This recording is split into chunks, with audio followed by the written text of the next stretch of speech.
اب میں جو آپ لوگوں کو بتانے جا رہا ہوں یقیناً وہ عقل والوں کے لیے زبردست مثال ہے۔ ہم تربوز خریدتے ہیں، تربوز جو ہمارے دسترخوانوں پر افطاری کے وقت ہوتا ہے۔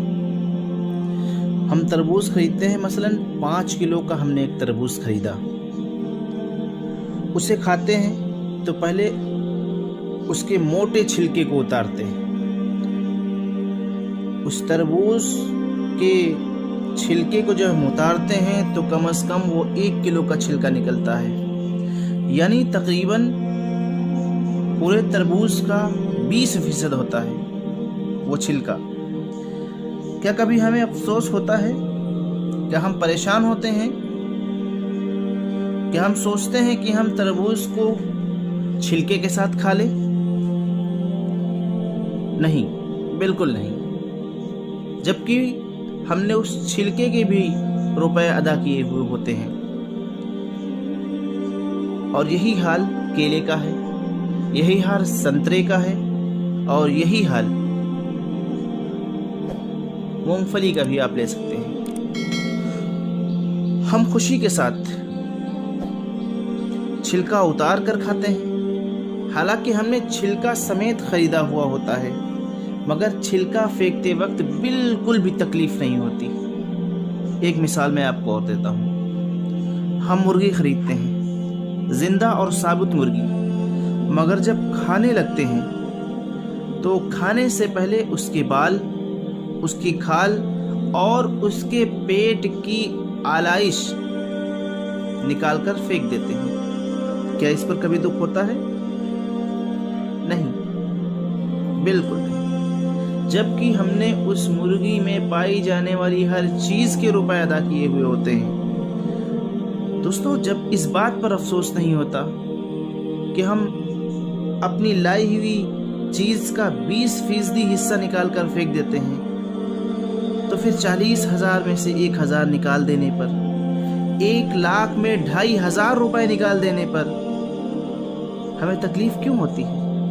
حالانکہ یہ صرف 2.5% ہوتا ہے، یعنی 100 روپے میں صرف 2.5%، 100 روپے میں صرف 2.5 روپے۔ یہ تربوز، یہ کیلے، آم، مالٹے کی چھلکے اور گٹھلی سے کتنا ہی کم ہے۔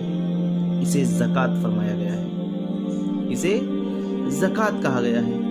میری گفتگو کا موضوع تو آپ سمجھ ہی گئے ہوں گے میں کیا کہنا چاہتا ہوں۔ دوستو، یہ زکوٰۃ جو ہے یہ پاکی ہے، اس سے مال بھی پاک ہوتا ہے، ایمان بھی پاک ہوتا ہے، دل بھی پاک ہوتا ہے، جسم بھی پاک ہوتا ہے، اور معاشرہ بھی خوشحال ہوتا ہے۔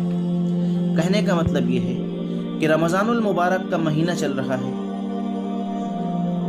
اللہ تبارک و تعالیٰ نے ہم میں سے جو صاحب مال ہیں، جو مالدار لوگ ہیں، جو پیسے والے ہیں، جن کو اللہ تبارک و تعالیٰ نے دولت و شہرت سے نوازا ہے، ان کو صرف اس لیے نہیں کہ وہ اپنی دولت کی نمائش کرتے پھرے، اپنی دولت کو لٹاتے پھرے، اپنی دولت کو ایسی جگہ خرچ کرے جہاں پر اس کو اجر اور ثواب بھی نہ ملے، بلکہ اللہ تبارک و تعالیٰ نے جو ہمیں دولت دی ہے، جو ہمیں روپے پیسے سے نوازا ہے، ہمیں عزت و شہرت سے نوازا ہے، تو ہماری مال اور ہمارے دولت میں اللہ تبارک و تعالیٰ نے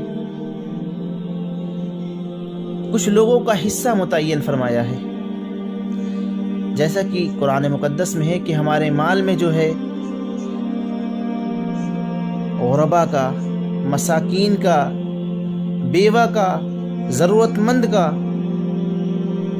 حصہ ہے، یعنی ہمارا مال جو ہم کو اللہ تبارک و تعالیٰ نے عطا کیا ہے، اس مال میں غریبوں، مسکینوں، یتیموں، بیواؤں اور ضرورت مند کا حصہ اللہ تبارک و تعالیٰ نے متعین فرمایا ہے، جو زکوٰۃ کی شکل میں، صدقہ و خیرات کی شکل میں ہمیں نکالنا ہے۔ اس رمضان المبارک کے پاک مہینے میں، جبکہ کرونا وائرس سے تمام دنیا اور پوری عالم انسانیت جوجھ رہی ہے، بہت سے لوگ جو ضرورت مند ہیں، پریشان ہیں، بے حال ہیں، کسی کو آکسیجن نہیں مل رہی ہے، کسی کو کھانے کے لیے پیسے نہیں ہیں، کسی کے پاس ضروری اشیاء خریدنے کے لیے پیسے نہیں ہیں، لوگ پریشان ہیں، بے حال ہیں۔ ایسے میں اللہ تبارک و تعالیٰ نے جو ہمیں دولت دی ہے، اس دولت کا اللہ تبارک و تعالیٰ تم سے 20% حصہ نہیں مانگتا، صرف اور صرف 2.5% حصہ مانگتا ہے۔ اور یہ 2.5% اللہ تبارک و تعالیٰ اس رمضان المبارک کے مہینے میں اتنا بڑھا چڑھا کر دے دے گا آپ کو اس کے بدل میں کہ آپ سوچ بھی نہیں سکتے، گمان بھی نہیں کر سکتے۔ لہٰذا اللہ تبارک و تعالیٰ نے جو ہمیں دولت دی ہے، اس دولت کی پاکیزگی کے لیے ہم اپنے حصے سے 2.5% حصہ غریبوں اور مسکینوں اور ضرورت مندوں کا نکالیں۔ اس سے کیا ہوتا ہے؟ اس سے فائدہ یہ ہوتا ہے کہ زکوٰۃ جو ہے وہ مال کو پاک کرنے کا بہترین ذریعہ ہے۔ ہم جو مال کماتے ہیں، جو پیسے کماتے ہیں، اس میں کہیں نہ کہیں کسی طریقے سے کوئی عیبدار روپیہ ہماری کمائی میں شامل ہو جاتا ہے، جس کو ہم جان نہیں پاتے ہیں۔ لیکن جب ہم اللہ تبارک و تعالیٰ کے حکم سے وہ 2.5% حصہ نکال دیتے ہیں تو اللہ تبارک و تعالیٰ ہماری کمائی کو پاک کر دیتا ہے۔ اور یہ صرف مال کی پاکی نہیں ہوتی ہے، بلکہ اس سے مال بھی پاک ہوتا ہے، ایمان بھی پاک ہوتا ہے، دل بھی پاک ہوتا ہے اور جسم بھی پاک ہوتا ہے، معاشرہ بھی پاک ہوتا ہے اور معاشرہ و سوسائٹی خوشحال بھی ہوتی ہے۔